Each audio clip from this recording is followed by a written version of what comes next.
নমস্কাৰ। এই মুহূৰ্তত আহি পৰিছে অসমবাসী ৰাজ্যৰ কাৰণে কেইবাটাও গুৰুত্বপূৰ্ণ খবৰ। অহা 10 তাৰিখে অসমৰ লাখ লাখ পৰিয়ালৰ একাউণ্টত সোমাব লাখ লাখ টকা। আৰু কোনে এই টকা লাভ কৰিব, কাৰ একাউণ্টত কিমান টকা সোমাব, সবিশেষ জানিব এইটো ভিডিঅ'ৰ মাধ্যমত। গতিকে ভিডিঅ'টো সম্পূৰ্ণকৈ চাওক আৰু ভালদৰে বুজি লওক। আৰু মুখ্যমন্ত্ৰী ডক্টৰ হিমন্ত বিশ্ব শৰ্মাই অমৃত বৃক্ষ আন্দোলনক লৈ বৃহৎ ঘোষণা কৰিছে। বন্ধু বান্ধৱীসকল, যিসকলে অমৃত বৃক্ষ আন্দোলনৰ বিষয়ে জানিব বিচাৰিছে বা নতুনকৈ আবেদন কৰিব বিচাৰিছে অমৃত বৃক্ষ আন্দোলন 2.0, তেওঁলোকৰ বাবে খুবেই ভাল খবৰ। মুখ্যমন্ত্ৰী ডক্টৰ হিমন্ত বিশ্ব শৰ্মা আজি বৃহৎ ঘোষণা কৰিলে। বন্ধু বান্ধৱীসকল, ভিডিঅ'টো সম্পূৰ্ণকৈ চাওক আৰু ভালদৰে বুজি লওক। তো বলক ভিডিঅ'টো আৰম্ভ কৰোঁ। অহা 10 তাৰিখে অসমৰ লাখ লাখ পৰিয়ালৰ বেংকত সোমাব টকা। আৰু কোনে কিমান টকা লাভ কৰিব, সবিশেষ চাওক। বন্ধু বান্ধৱীসকল, অহা 10 তাৰিখ হৈছে পেঞ্চন আৰু অৰুণোদয়ৰ দিন। অৰ্থাৎ যিসকলে পেঞ্চনৰ টকা পায় আৰু অৰুণোদয় আঁচনিৰ টকা পায়, তেওঁলোকৰ বাবে খুবেই ভাল খবৰ। কাৰণ অহা 10 তাৰিখে তেওঁলোকৰ বেংক একাউণ্টত ডিবিটিৰ মাধ্যমত অসম চৰকাৰে প্ৰেৰণ কৰিব তেওঁলোকৰ টকাসমূহ। গতিকে কোনে কোনে টকা লাভ কৰিব চাওক।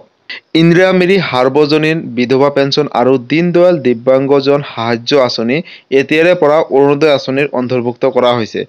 আঁচনিসমূহ হৈছে অৰুণোদয়, শ্বহীদ কুশল কোঁৱৰ সাৰ্বজনীয় বৃদ্ধ পেঞ্চন, ৰাষ্ট্ৰীয় দিব্যাংগ বিধৱা আৰু বৃদ্ধ পেঞ্চন আঁচনি।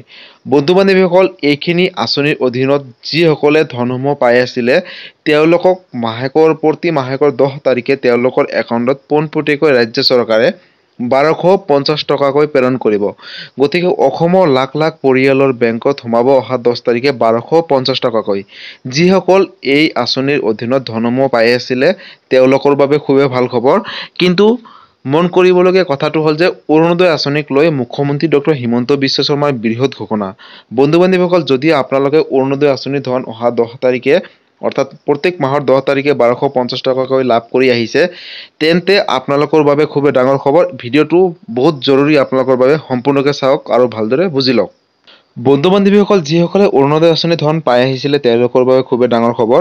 মুখ্যমন্ত্ৰী ডক্টৰ হিমন্ত বিশ্ব শৰ্মাই ঘোষণা কৰিছে যে যিসকলে অৰুণোদয় আঁচনি 2.0 বা প্ৰথমৰ পৰা পাই আহিছিলে, তেওঁলোকৰ বাবে নতুনকৈ ভেৰিফিকেশ্যনৰ কামসমূহ আৰম্ভ হৈছে। অৰ্থাৎ আপোনালোকে যদি অৰুণোদয় আঁচনি ধনসমূহ পাই আহিছিলে, তেতিয়াহ'লে হয়তো আপোনালোকৰ নামো কৰ্তন হ'ব পাৰে, যদি আপোনালোকৰ ঘৰত ৰেচন কাৰ্ড নাই আৰু আধাৰ কাৰ্ড নাই। বন্ধু বান্ধৱীসকল, মুখ্যমন্ত্ৰী ডক্টৰ হিমন্ত বিশ্ব শৰ্মাই ঘোষণা কৰিছে যে যিসকলৰ ঘৰত ৰেচন কাৰ্ড নাই বা তেওঁলোকে যদি অৰুণোদয় আঁচনি ধন পাইছিলে, তেতিয়াহ'লে তেওঁলোকৰ নাম কৰ্তন হ'ব। বা যদি আপোনালোকে অৰুণোদয় আঁচনি ধন পাই আহিছিলে, তেতিয়াহ'লে যদি আপোনালোকৰ ঘৰত যদি আধাৰ কাৰ্ডসমূহ নাই, তেতিয়াহ'লেও কিন্তু আপোনালোকে অৰুণোদয় আঁচনিৰ ধনৰ পৰা নামসমূহ কৰ্তন কৰিব অসম চৰকাৰে। গতিকে বন্ধু বান্ধৱীসকল, যদি আপোনালোকৰ এতিয়ালৈকে ৰেচন কাৰ্ড বা আধাৰ কাৰ্ডৰ কিবা এটা খেলি মেলি হৈ আছে, তেতিয়াহ'লে আপোনালোকে পোনপ্ৰথমতে ঠিক কৰক। অথবা নহ'লে আপোনালোকৰ নামখিনি কিন্তু কৰ্তন হ'ব পাৰে। কাৰণ মুখ্যমন্ত্ৰী ডক্টৰ হিমন্ত বিশ্ব শৰ্মাই নিজ মুখে ঘোষণা কৰিছে, যিসকলৰ ঘৰত ৰেচন কাৰ্ড আছে, তেওঁলোকেহে নতুনকৈ অৰুণোদয় আঁচনি 3.0ৰ বাবে আবেদন কৰিব পাৰিব। আৰু যিসকলৰ ঘৰত ৰেচন কাৰ্ড নাই, তেওঁলোকে অৰুণোদয় আঁচনিৰ অন্তৰ্ভুক্ত হ'ব নোৱাৰিব। আৰু যিসকলে আগৰ পৰা পাই আহিছিলে, তেওঁলোকৰ ভেৰিফিকেশ্যনৰ কামসমূহ কমপ্লিট হোৱাৰ পিছতো হয়তো কিছুমান ঘৰত ৰেচন কাৰ্ড নাই বা আধাৰ কাৰ্ড নাই, তেওঁলোকৰ নামসমূহ কৰ্তন কৰিব। তো বন্ধু বান্ধৱীসকল, এতিয়াৰে পৰা সাৱধান হওক। যদি আপোনালোকৰ ঘৰত ৰেচন কাৰ্ড নাই বা আধাৰ কাৰ্ড নাই, তেতিয়াহ'লে অতি শীঘ্ৰেই ৰেচন কাৰ্ড আৰু আধাৰ কাৰ্ড বনাই লওক। তাৰ পিছত আপোনালোকে অৰুণোদয় আঁচনিৰ ধনসমূহ লাভ কৰিব। আৰু এই কথা অসমৰ মুখ্যমন্ত্ৰী ডক্টৰ হিমন্ত বিশ্ব শৰ্মাই নিজ মুখে ঘোষণা কৰিছে। গতিকে অৰুণোদয় আঁচনি 3.0ত কেইবাটাও ক্ৰাইটেৰিয়া থাকিব। যিসকলে আবেদন কৰিব, তেওঁলোকৰ বাবে খুবেই ডাঙৰ খবৰ। কাৰণ আপোনালোকে আবেদন কৰাৰ সময়ত আপোনালোকৰ নথিপত্ৰসমূহ ভালকৈ চাই মেলি আবেদন কৰিব, যাতে আপোনালোকৰ নামসমূহ পৰৱৰ্তী সময়ত কৰ্তন নহয়। এতিয়া যিসকলে প্ৰথমৰ পৰা পাই আহিছিলে, তেওঁলোকৰ যদি নথিপত্ৰসমূহ ঠিক নাই, তেতিয়াহ'লে তেওঁলোকৰ নামসমূহ কৰ্তন কৰিব পাৰে অসম চৰকাৰে। আৰু বন্ধু বান্ধৱীসকল, যদি অৰুণোদয় আঁচনি 3.0 বা 2.0 বা যিসকলে প্ৰথমৰ পৰা পাই আহিছিলে, তেওঁলোকে যদি কিবা সুধিবলগীয়া আছে, মোক কমেণ্ট কৰিব। মই নিশ্চয় ৰিপ্লাই দিবলৈ চেষ্টা কৰিম। আৰু আজিৰ পৰৱৰ্তী খবৰটো হৈছে অমৃত বৃক্ষ আন্দোলনক লৈ মুখ্যমন্ত্ৰী ডক্টৰ হিমন্ত বিশ্ব শৰ্মাৰ বৃহৎ ঘোষণা। বন্ধু বান্ধৱীসকল, যিসকলে অমৃত বৃক্ষ আন্দোলন আবেদন কৰিব বিচাৰিছে বা নতুনকৈ আপোনালোকে চেলফি উঠি, অৰ্থাৎ কেতিয়া আপলোড কৰিব লাগিব, কিমান তাৰিখলৈকে আপোনালোকে ফটো মাৰি আপলোড কৰিব লাগিব, সবিশেষ জানিব এইটো ভিডিঅ'ৰ মাধ্যমত। আৰু অমৃত বৃক্ষ আন্দোলনক লৈ মুখ্যমন্ত্ৰী ডক্টৰ হিমন্ত বিশ্ব শৰ্মাৰ বৃহৎ ঘোষণা। দেশত অৰ্থাৎ অসমত নতুনকৈ 3 কোটি গছপুলি ৰোপণ কৰিব এইবাৰ।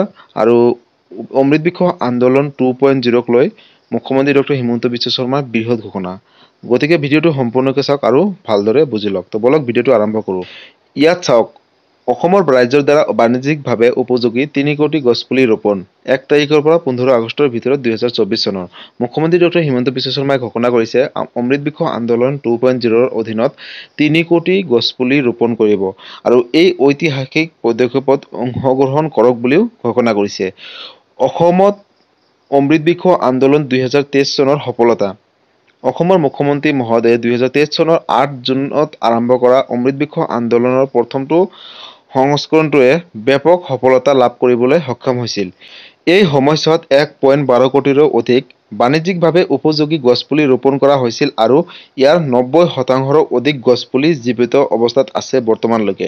বন্ধু-বান্ধৱীসকল, অসমৰ মুখ্যমন্ত্ৰী ডক্টৰ হিমন্ত বিশ্ব শৰ্মাই ইতিমধ্যে ডাঙৰ ঘোষণা কৰিলে আৰু অমৃত বৃক্ষ আন্দোলনৰ 2024ত উল্লেখযোগ্য বৈশিষ্ট্যসমূহ।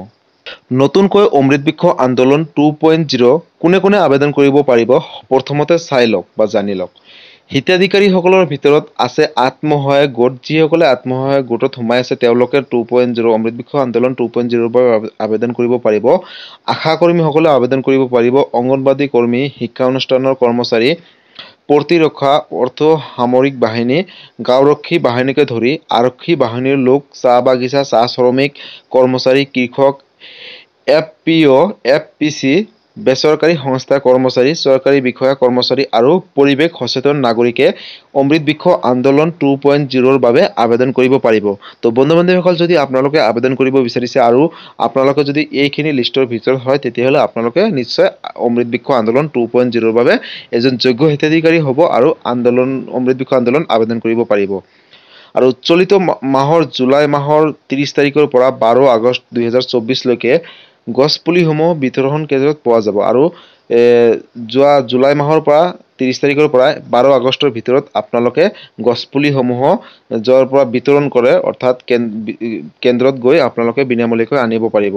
আৰু aba.assam.government.in অতি সোনকালে নতুনকৈ পঞ্জীয়ন নৱীকৰণ মুকলি কৰা হ'ব। অৰ্থাৎ ইতিমধ্যে পঞ্জীয়নৰ বাবে আবেদন কৰিব পাৰিব। ইতিমধ্যে পৰ্টেলসমূহ খুলিছে। অমৃত বৃক্ষ আন্দোলন 2023ৰ বাবে পঞ্জীয়ন কৰা সকলো ব্যক্তি আৰু সংগঠনে তেওঁলোকৰ পঞ্জীয়ন নৱীকৰণ কৰিব লাগিব। অৰ্থাৎ যিসকলে 2023 চনত অমৃত বৃক্ষ আন্দোলন আবেদন কৰিছিলে তেওঁলোকে নতুনকৈ ৰিনিউ কৰিব লাগিব, তেতিয়াহে তেওঁলোকে এই আঁচনিৰ যিখিনি সুবিধাসমূহ লাভ কৰিব পাৰিব।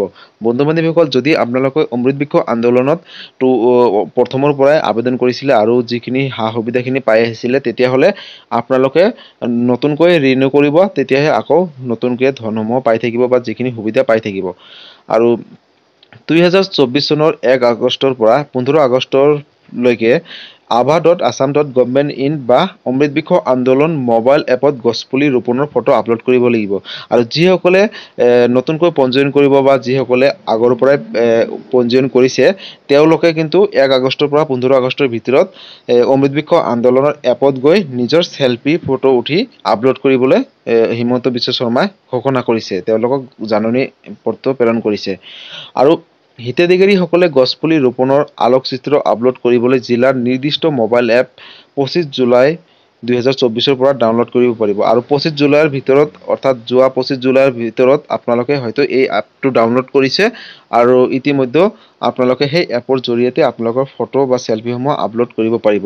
আৰু নতুন পঞ্জীয়ন নৱীকৰণ অহা 31 জুলাই 2024 লৈকে খোলা থাকিব। অৰ্থাৎ 2031 জুলাইৰ পৰা আপোনালোকৰ এই নৱীকৰণযোগ্য খোলা আছে আৰু ইতিমধ্যে খোলা আছে, ডেটটো বঢ়াই দিছে। পৰিৱেশ সুৰক্ষিত কৰাৰ বাবে অসম চৰকাৰৰ বন বিভাগৰ এক বিনম্ৰ পদক্ষেপ। গতিকে অমৃত বৃক্ষ আন্দোলন যদি আবেদন কৰিব বিচাৰিছে আপোনালোকৰ বাবে এইটো এটা ডাঙৰ আপডেট। তো বন্ধু-বান্ধৱীসকল, আজি আছিলে এইটো এটা ইনফৰ্মেটিভ ভিডিঅ' আৰু ভিডিঅ'টো চাই কেনেকুৱা পালে? যদি ভাল পালে চেনেলটোত নতুনকৈ আহিছে চেনেলটো ছাবস্ক্ৰাইব কৰিব, লাইক কৰিব। কিবা সুধিব থাকিলে মোক কমেণ্ট কৰিব, মই নিশ্চয় ৰিপ্লাই দিবলৈ চেষ্টা কৰিম। আৰু সকলোৰে মাজতে শ্বেয়াৰ কৰক, কাৰণ এই আপডেটকেইটা সকলোৱে জনাটো উচিত। ধন্যবাদ। জয় আই অসম।